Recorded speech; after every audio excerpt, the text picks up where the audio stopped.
Okay all of you dear students, आप सबका एक बार अगेन पुणे वापिस रॉयल इंस्टीट्यूट के यूट्यूब चैनल पर हार्दिक स्वागत और अभिनंदन।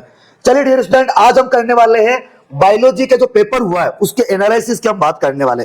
जितने प्यारे बच्चे ऑनलाइन भी देख रहे हैं वो भी पेपर देख के आए हैं, उनका भी बहुत ही जबरदस्त हुआ होगा, नो डाउट। वो तो अभी आपके रिव्यू से पता चलने वाला है कि आज का जो बायो का पेपर है वो किस टाइप से हुआ होगा। अगेन मैं पुणे वापस बताता हूँ कि जो पहले जो शिफ्ट में जो पेपर हुआ है उससे हम बच्चों से बात की तो उस समय जो पेपर का लेवल था हमें बहुत इजी लगा, लेकिन आज का कैसे हुआ ये अभी हम बात करेंगे तब हमें पता चलेगा। पूरे पेपर को हम एनालिसिस करेंगे, एक एक बच्चे से हम बात करेंगे और एक एक बच्चे से क्वेश्चन पूछेंगे कि वास्तव में रियल में हम ग्राउंड लेवल पे बात करेंगे बच्चों से कि भाई ये किस टाइप का पेपर हुआ और कहां से क्वेश्चन आए। सबसे पहले मैं आपसे पूछूंगा, आप ही बताएंगे कि आज का जो पेपर हुआ था बायो के पेपर का लेवल कैसा रहा। पेपर से इजी था, इजी टू मॉडरेट था। इजी टू मॉडरेट रहा, ओके बहुत बढ़िया। और टाइमिंग की यदि बात करें, क्या आपको टाइम ज्यादा लगा? नहीं सर, 20 मिनट मेरे पेपर हो गए। 20 मिनट के अंदर पेपर ही हो गया आपका? इसका मतलब पेपर इजी कह सकते हैं? इजी था सर। तो आप कैसे कह सकते हो इजी था? बाकी बच्चे तो बोल रहे हैं हमारे तो टफ था। क्योंकि सर पूरे क्वेश्चन नोट्स में से और टेस्ट सीरीज में से आए हैं। बहुत बढ़िया, साल तैयारी थी हमारी। यस, तो आप देखेंगे कि यानी कि बच्चे खुद कह रहे हैं कि हमने लगभग आधा घंटा पहले पेपर करके हम तो बैठ गए थे। आधा घंटा पहले क्यों करके बैठ गए थे? कि कहीं ना कहीं हमने साल भर तपस्या की, यस सर, है ना, और उसका हमें फल ये मिला कि हमने पेपर के अंदर आधा घंटा पहले करके बैठ गए थे, सो गए थे, रिलैक्स हो गए थे। सही बात है, यस। चलिए हम आपसे बात करेंगे कि जो आज का जो पेपर था, यस, क्या उसके अंदर पैराग्राफ आए थे? Yes sir. कितने पैराग्राफ आए? 2 पैराग्राफ आए थे। दो पैराग्राफ। और कहां से आए थे? सर एक तो वो उसमें आया था कि जेनेटिक्स वाला आया था जेनेटिक्स और एक वाला दूसरा था, PCR वो बायोटेक से आ गया था। बायोटेक से बहुत बढ़िया। Yes, उसके नीचे 5-5 क्वेश्चन दिए थे। Yes, sir. ओके, क्या 5 क्वेश्चन जो थे वो पैराग्राफ में से थे या अलग से थे? 4 पैराग्राफ में से थे, एक अलग था। ओके, तो पहले आपने जब आप सोल्व कर रहे थे तो आपने क्या किया? क्या पहले 5 क्वेश्चन सोल्व किए थे या पहले पैराग्राफ पढ़ा था? सर पहले तो डायरेक्ट आपने कर लिया था, क्योंकि हमने पहला तरीका भी यही बताया था कि पहले जो आपको आता वो कर लीजिएगा, जब नहीं आता तो एक बार आप पैराग्राफ को गो थ्रू हो जाइएगा। यस, तो आप बच्चों को क्या कहना चाहोगे? क्या वास्तव में पैराग्राफ पहले पढ़ना चाहिए, नहीं पढ़ना चाहिए? सर अगर अपन को जैसे कि आ रहा है तो पहले अगर कहीं अपन यूं लगे कि नहीं अटक जाए तो पढ़ लो, बाकी अपन यस, यानी कि आपको देखो, जैसे अभी की बात करें आज के शिफ्ट की, तो जेनेटिक्स और बायोटेक का जो पैराग्राफ था 5 क्वेश्चन वहीं से थे, 4 से 5 क्वेश्चन वहीं से था। इसका मतलब बच्चा अभी ये सोच लेगा कि सर हम तो पैराग्राफ पढ़ेंगे उसमें से आंसर दे देंगे, ऐसा जरूरी नहीं है। पहले आपको यदि 5 क्वेश्चन आता है, टाइम सेविंग के लिए आप पहले 5 क्वेश्चन करें, यदि कहीं आप अटकते हैं तो पहले आप बाद में पैराग्राफ पढ़ें। आगे सब जरूरी नहीं है कि आपको पैराग्राफ के अंदर पूरे आंसर मिल जाएंगे। सही बात है क्या?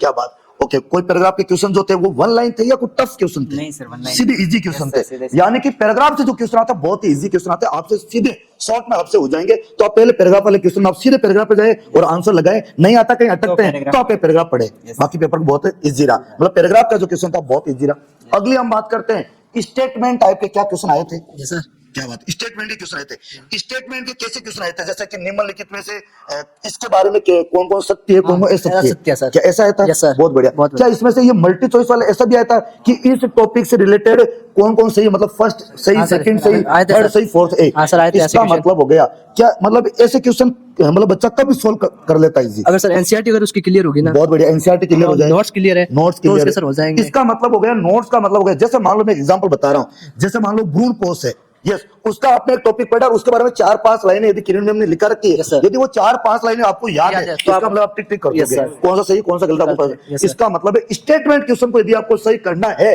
तो आपको एक टॉपिक ले, 4-5 लाइनें लिख रखी है, शॉर्ट में अंडरलाइन करके याद कर लो। यस, लास्ट टाइम में यही है। और लास्ट टाइम में वैसे पढ़ने का एक तरीका होता है कि एक टॉपिक ले, उसमें जैसे मान लो मैं एग्जांपल है एम्नियोसेंटेसिस, एक अंडरलाइन लिखा के 14-16 सप्ताह ब्रैकेट डाल दो। यस 14-16 क्या करते हैं, एम्ब्रियो को बाहर निकालते हैं, उपयोग में भ्रूण में अनुवांशिक और गुणसूत्री वितरणों को पता लगाते हैं। यस, ये क्वेश्चन आया भी था। सही बात है क्या? यस, तो एग्जाम बताता हूँ जल्दी, वो ज्यादा आया भी जाता है। अगला था भ्रूण लिंग परीक्षण, तो यही तो याद करना, इसको 4-5 लाइनें याद है, मतलब उससे आपका क्वेश्चन सही, मतलब स्टेटमेंट वाले क्वेश्चन आ रहे हैं और उसमें आपका टॉपिक जो है वो आपका कवर होना चाहिए। जी, हम आपसे बात करेंगे क्या मेज द फॉलोइंग मिलान वाले भी क्वेश्चन आए थे? मिलान वाले क्वेश्चन थे सर। यस, मिलान वाले क्वेश्चन आए थे। और मिलान वाले क्वेश्चन क्या चारों जो दे रखे थे क्या वो टफ थे? नहीं सर, टफ नहीं थे। अगर उनमें से एक या दो भी मिला दे तो भी आंसर आ जाता है सर। बहुत बढ़िया। हमने पहले जब रिव्यू लिया था उसमें भी हमें एक चीज समझ में आ गई थी कि जिस बच्चे को 4 में से एक आ रहा था उसका भी क्या हो रहा था, आंसर आ रहा था। लेकिन मैं बच्चों को कहना चाहूंगा कि यदि आपको एक आ रहा है और आपने ए में मान लो सेकंड अगर उसको टिक लगा दिया, ऐसा नहीं करें। आपको चारों देखना है और चारों सही करना है। क्या सही लगेगा ऑप्शन हो सकता है। इसका मतलब है आपको मेल द फॉलोइंग है, जो आता है 100% उसको पहले मिलान करे, उससे आपको कॉन्फिडेंस आएगा ये सही है। लेकिन जो 3 बच गए उनको भी आपको मिलाना है, उनको करेक्ट मतलब आपको सही एक्सप्लेन करके देखना है कि चारों ऑप्शन मिल रहे हैं नहीं मिल रहे, तब जाके आपका सही होने वाला। Yes, sir. ओके, तो मेज द फॉलोइंग वाले इजी क्वेश्चन आ रहे Easy question थे, थे, sir. ठीक है, और आपके मतलब एक भी आ रहा तो सही हो रहा था। हाँ, sir, एक या दो बहुत बढ़िया, बाकी सारे सही हो रहे ठीक है। तो ये आपने बात कर दी मेज द फॉलोइंग वाले क्वेश्चन की बात है। यस जी, इनको बात करते हैं। ओके, आप मुझे ये बताइएगा कि आपने बायो की जो तैयारी की, बॉटनी है, जूलॉजी की, यस, तो आप मुझे ये बताइए क्या पूरे साल भर वास्तव में तैयारी करने से मतलब ऐसे जम करके तपस्या करने से कुछ वास्तव में फायदा होता है?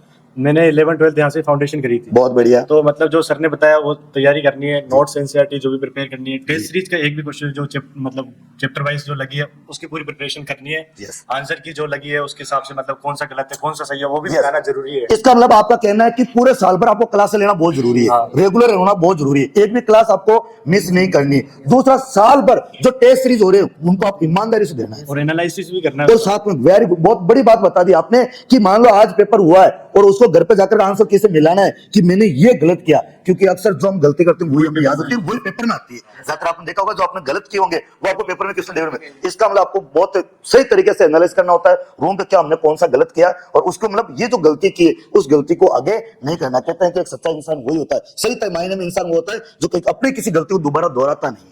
और जो भी चैप्टर से उनके पहले सबसे पहले बेसिक्स पे जाना, जैसे ऑर्गेनिक आई थी तो इस बार आईयूपीएससी जिसके क्लियर थे उसने ही चैप्टर हैंडल कर पाया। मतलब कोई भी आप चैप्टर पढ़ते हैं तो सबसे पहले उस चैप्टर का जो बेस होता है वो हमें पढ़ना चाहिए, उससे होता है। तो आपने बताया तो रेगुलर स्टडी करनी चाहिए। यस, टेस्ट सीरीज जो आपने बताई थी कि रेगुलर आपको टेस्ट सीरीज देनी चाहिए। सीरीज में मतलब बायो के जो है 90% से ऊपर जो है पूरा की पूरा same to same line to line test series के यस, से बैठा इनका कहने का मतलब ये है कि हमारे जो साल भर जो टेस्ट सीरीज हुई थी उसमें से पूरे के पूरे क्वेश्चन जो है वो टेस्ट सीरीज से आए थे। इसलिए जितने भी बच्चे आप ऑनलाइन देख रहे हैं यस या जो ऑफलाइन जो भी है, तो मैं सबसे यही कहूंगा कि आपको रॉयल इंस्टीट्यूट की जो टेस्ट सीरीज है वो वास्तव में ज्वाइन करनी चाहिए, ईमानदारी से साल भर आपको देनी चाहिए, जिससे आपको क्या होगा वास्तव में वहां से क्वेश्चन आते हैं। क्या लास्ट टाइम में या साल भर हमें एनसीईआरटी पढ़नी चाहिए सीयूटी के लिए? एनसीईआरटी पढ़ना बहुत ही जरूरी है। अगर किसी ने एनसीईआरटी पढ़ी है वही 20 मिनट के अंदर पेपर कर सकता है, नहीं तो उसे 1 घंटा भी कम पड़ जाएगा, क्योंकि अपन डायरेक्ट एनसीईआरटी पढ़ेंगे, डायरेक्ट क्वेश्चन में वही लिंक करेंगे जहां पर क्वेश्चन पूछा रहा है।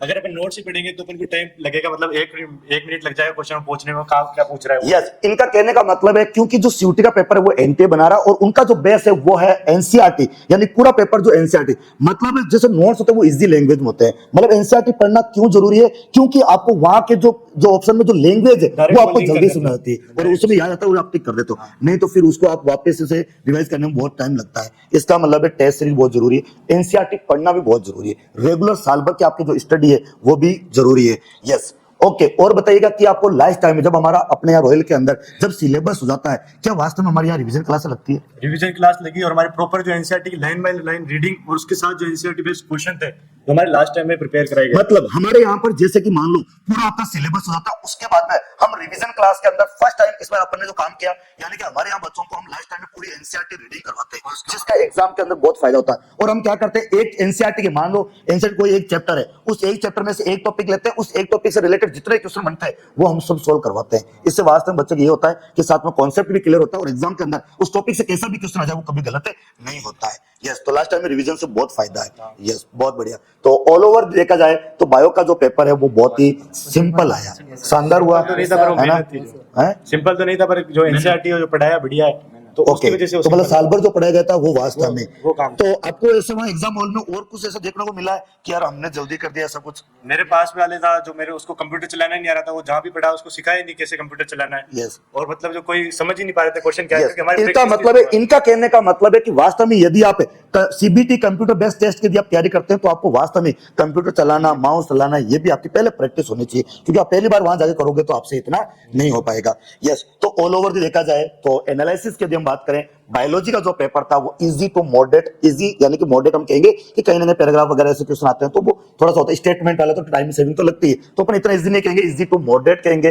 प्यारे बच्चों, अभी आप देखिए हमने फर्स्ट जो टेस्ट हुआ था, एग्जाम जो हुआ था, उसका हमने एक एनालिसिस किया और आज का एनालिसिस किया, तो हमें एक चीज समझ में आई कि अभी जो एनटीए जो सीयूटी का पेपर बना रहा है वो कहीं ना कहीं एनसीईआरटी से बना रहा है, टॉपिक जो है वो एक टॉपिक ले रहा है। जैसे कि मैं बात करूं कि प्लांट रिप्रोडक्शन के अंदर जो भ्रूण कोष वाला वो क्वेश्चन उसमें भी आया था, केंद्रीय की भ्रूण कोष वाला, और आज वाले में भी आया। कहीं ना कहीं वो टॉपिक वो वहां से भी ले रहा है। तो अभी तक जो पेपर हुए, हमने जो क्लास है यूट्यूब पे हमारी जो क्लास है उनकी जो एनालिसिस क्लास है उसमें आपको देखने का अभी तक जो टॉपिक आए हैं उनको एक बार आपको जरूर देखना है, क्योंकि यदि उनको देखोगे तो उससे वहां से क्वेश्चन आने के चांसेस है। ओके, और बाकी ह्यूमन रिप्रोडक्शन, मानव जनन के बहुत इजी क्वेश्चन आए थे। यस, रिप्रोडक्टिव हेल्थ के इजी आए थे, ह्यूमन हेल्थ एंड डिजीज के, और इकोलॉजी से बहुत ही लेवल के जो क्वेश्चन है। यस, बहुत ही लेवल के जो क्वेश्चन है। यस, इसके अलावा आपको जो टेस्ट सीरीज से फायदा हुआ। यस, तो आप मुझे बताएंगे कि पीवाईक्यू से भी कुछ फायदा होता है वैसे? जी सर, हमने यहाँ रॉयल में पीआईक्यूज मिलते हैं और अपनी डीपीपी में भी पीवाईक्यू, जो एक्सरसाइज सिलेक्शन नंबर 4 जो होती है उसमें भी है पीवाईक्यू सोल्व किए, और उससे भी हमें कई क्वेश्चन मिले पीवाईक्यू से, और हमने एनसीईआरटी पढ़ी, पीवाईक्यू सोल्व करे तो अपने अंदर कॉन्फिडेंस आ जाता है कि हम अगर पिछले साल वाला कर रहे हैं तो इस साल भी हम मतलब आज नहीं लेंगे। पिछले 10 साल के हम फटाफट कर सकते हैं, तो मतलब इस साल वाले तो इस कर ही साल लेंगे। और सर वैसा ही हुआ, क्या बात जैसे ही देखते ही टिक ये देखा क्वेश्चन और ये टिक हो रहा है सर। ओके, आप एग्जाम देने से जाने से पहले एग्जाम हॉल के अंदर आपको कुछ घबराहट सी ऐसी कुछ महसूस हुई कि पेपर कैसा आएगा क्या? सर देखो, जब हमने पेपर खोला तब तो हमें ऐसा कॉन्फिडेंस आ गया, भाई हमने पढ़ा हुआ ही जो आ रहा है, बस एकदम फुल कॉन्फिडेंस। हमने पूरा वैसे पढ़ वहाँ रखा है। जाने से पहले तो थोड़ी टेंशन हो रही थी कि भाई पेपर कैसा होगा कैसा नहीं होगा, लेकिन अब लग रहा है सर एकदम रॉयल है तो मुमकिन है सर। ओके प्यारे बच्चों, यस, तो आपसे हम पूछना चाहेंगे कि वास्तव में हमें जो एनसीईआरटी के जो डायग्राम है क्या वो वास्तव में देखने चाहिए? एनसीईआरटी डायग्राम देखने से यस, हाँ, तो उसमें से किस टाइप के क्वेश्चन आ सकते हैं ऐसे डायग्राम से? एनसीईआरटी के मतलब डायग्राम नहीं देते, डायग्राम के बेस्ट क्वेश्चन आ जाते हैं वेरी गुड। मतलब अभी हम इसलिए यदि प्रीवियस वाले यदि हम बात करें तो पेपर की यदि हम बात करें तो वास्तव में डायग्राम जो बेस्ट है उससे, जैसे डायग्राम एनसीईआरटी डायग्राम होता है उससे रिलेटेड जो है कुछ क्वेश्चन पूछा गया था, तो आपको डायग्राम एनसीईआरटी के पूरे देके जाने थे। जैसे आप पेपर की यदि बात करें तो पेपर के अंदर आप बताएंगे क्या जो क्रम वाले क्वेश्चन है आए थे, जैसे अभी इस बार अभी भी आया था मेन चो साइकिल वाले, वो क्रम वाले, इसका मतलब है जो क्रम वाले जो जमाने वाले जो क्वेश्चन है वो भी आते हैं, है ना? पिछले में भी थे। जैसे पिछले वाले में तो पूछा गया था कि शुक्राणु निर्माण के अंदर जो कोशिकाएं या अंडाणु निर्माण के अंदर जो कोशिकाएं उनका क्रम, वैसे आपको सबको ट्रिक भी याद है, कौन सी थी? गोनिया, साइट, टिड और अणु। इसे 2 क्वेश्चन आए थे और दोनों सही हुए थे, है ना? ज्यादातर बच्चों के आपने देखे होंगे। यस, ठीक है, आप बताएंगे क्या वो एआर वाले कथन और कारण वाले भी क्वेश्चन आए थे इसमें? नहीं आए थे सर। यस, यानी कि हमने पिछले पेपर का भी एनालिसिस किया था, उसके अंदर भी एआर वाला क्वेश्चन नहीं था, अभी भी नहीं था। तो आपके लिए एक रात की बात है, लेकिन ऐसा नहीं सोचना है कि आने वाले पेपर में आएगा कि नहीं आएगा, ये हम कंफर्म नहीं कह सकते। मतलब आपको एक बार तैयारी जैसे आपकी चल रही वैसे, ऐसा नहीं कि अभी आप सोच लो कि यार अभी तक तो पेपर सब इजी हुए हैं तो अब एकदम रिलैक्स हो जाता है। नहीं, आपकी जैसी स्टडी चल रही है उसको कंटिन्यू रखना है। मतलब आप जैसे पढ़ रहे हैं, पहले जिस सिस्टम से पढ़ रहे थे, नोट्स अच्छे से पढ़ रहे थे, एनसीईआरटी डायग्राम देख रहे थे और पीवाई को आप देख रहे थे, वैसे आप कंटिन्यू चले जब तक आपका एग्जाम नहीं हो जाए। मतलब आप लोगों को मोटिवेट रखना है और एनर्जेटिक रखना है, अभी लास्ट टाइम है और लास्ट एग्जाम तक रखना है। ऐसे नहीं कि अभी लास्ट में लूज हो जाओ। जैसे आपको हमने एक तरीका भी अपनाया था कि हमारे जो ऑल ओवर जैसे बायो का, केमिस्ट्री का, एग्रीकल्चर का हमने टेस्ट लिया था, तो हमने जो 27 तारीख वाले टेस्ट के पेपर की बात करें तो हमने एक बायो का जो पेपर दिया था उसमें बहुत ही नीट लेवल का, बहुत ही हाई लेवल का पेपर दिया था। इससे उस समय क्या हुआ, उस समय आपको घबराहट हो गई। क्या घबराहट हो गई कि पेपर इस लेवल का आएगा क्या? यस, क्या उससे कुछ फायदा हुआ आपको? Yes sir. क्या फायदा हुआ? सर ऐसे लग रहा था कि भाई अगर ऐसे क्वेश्चन आ जाएंगे तो क्या होगा, पर जैसे हमने वो क्वेश्चन सोल्व कर लिए ना, तो एग्जाम में वैसे क्वेश्चन आए ही नहीं। एग्जाम में तो आए एकदम इजी क्वेश्चन। यस, वो सभी क्वेश्चन तो दिए थे तो वो सब नोट से थे वैसे। यस सर, नोट से। यानी कि उससे आपको एक बार डर लगा, लेकिन उससे आपको वापस से कॉन्फिडेंस बढ़ गया कि अब हम इस लेवल की तैयारी करेंगे कि ऐसे पेपर भी आ जाए तो भी हम सही कर लेंगे, है ना? वो तो ठीक है, हमारी अच्छी किस्मत है। तो जो उस टेस्ट में हमारे सवाल नहीं हुए थे, उससे उनको करने के लिए हमने एनसीईआरटी की रिवीजन मार लिया और नोट्स भी दोबारा पढ़ लिए एक बार। उससे एक फायदा हुआ कि जैसे ही मान लो आपको लगा कि ये तो जैसे ये भी चैप्टर जो है, ये चैप्टर बहुत इजी है लेकिन इसके इतने मतलब टफ क्वेश्चन बन सकते हैं, तो उस समय आपके दिमाग में कि एक बार और पढ़ लेते हैं और लास्ट टाइम पढ़े रहे। मतलब ऐसा नहीं है कि भाई उस समय पेपर टफ आ गया, मतलब इजी आता तो आप एकदम रोज जाते, टफ आने से हुआ कि एकदम आप वापस रिवीजन करने लगे, उस बहाने आपने एक बार वापस एनसीईआरटी रीडिंग भी कर ली और जल्दी सोल्व हो गया। बहुत बढ़िया। एक बार हम ऑल ओवर यदि बात करें तो बायो का पेपर बहुत शानदार है, नो डाउट। केमिस्ट्री का, एग्रीकल्चर का भी आपका तो बहुत पेपर शानदार हुआ है। यस, ठीक है। तो अगेन मैं अब बुलाना चाहूंगा एक बार वापस हमारे बायोलॉजी के जो एक्सपर्ट है किरण मैम और अर्चना मैम को, जो प्लीज एक बार बच्चों से बात करेंगे और एक पेपर का जो एनालिसिस है वो एक बार देखेंगे। प्लीज 2 मिनट के लिए किरण मैम और अर्चना जी। बाकी थैंक यू।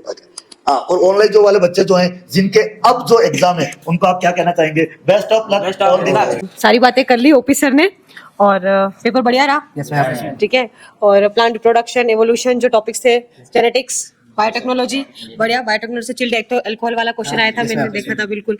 और ज्यादा टफ क्वेश्चंस तुम्हें इसलिए नहीं लगे क्योंकि प्रैक्टिस अच्छी थी। एक वो मटर वाला तो तुम्हें रटा है, नॉन एल्बुमिनस बीज कौन सा है, मटर कौन, वो वाला चाहे ह्यूमन इवोल्यूशन से क्वेश्चन था, एक मानव विकास से, वो था ओरिजिन वाला, वो भी तुमसे बढ़िया हो गया था।